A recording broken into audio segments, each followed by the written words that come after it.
Praise the Lord everyone. Good morning. Today Jesus told me fellowship word of God. ஏசாயா 43 அதிகாரம் 18 வசனம். முந்தினவைகளை நினைக்கவும் வேண்டாம், பூர்வமானவைகளை சிந்திக்கவும் வேண்டாம். ஆமேன். இந்த நாளிலும் கர்த்தர் நமக்கு கொடுக்கறதான வாக்கு தத்தம். நம்ம பழைய காரியங்களை நினைக்கக்கூட வேண்டாம், பழைய காரியங்களை சிந்திக்க கூட வேண்டாம் அப்படின்னு சொல்லிட்டு ஆண்டவர் இந்த நாளில் நம்மளை பார்த்து சொல்கிறார். நம்ம அதுக்கு அடுத்த வசனத்தை நம்ம பார்க்கும்போது ஏதோ புதிய காரியத்தை செய்கிறேன்னு நம்ம வாசிக்கிறோம்.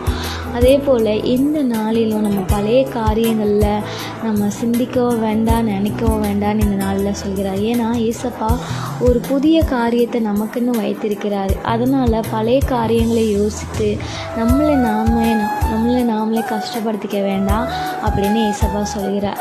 இந்த நாளிலும் நீங்கள் எனக்கானவைகள் எதுவுமே நடக்கவே இல்லையே, நான் இவ்வளோ நல்லா வெயிட் பண்ணிகிட்ருக்கேன், எனக்கானவைகள் கர்த்தர் எனக்கு கொடுக்கவே இல்லை, என்னுடைய வாழ்க்கையில் இப்படிப்பட்ட ஒரு காரியம் நடக்குன்னு நினச்சி கூட பார்க்கல அப்படின்னு சொல்லி நீங்கள் கவலைப்பட்டு கலங்கி கொண்டு இருக்காதீங்க. கர்த்தர் உங்களுடைய வாழ்க்கையில் ஒரு புதிய காரியத்தை வைத்திருக்கிறார்.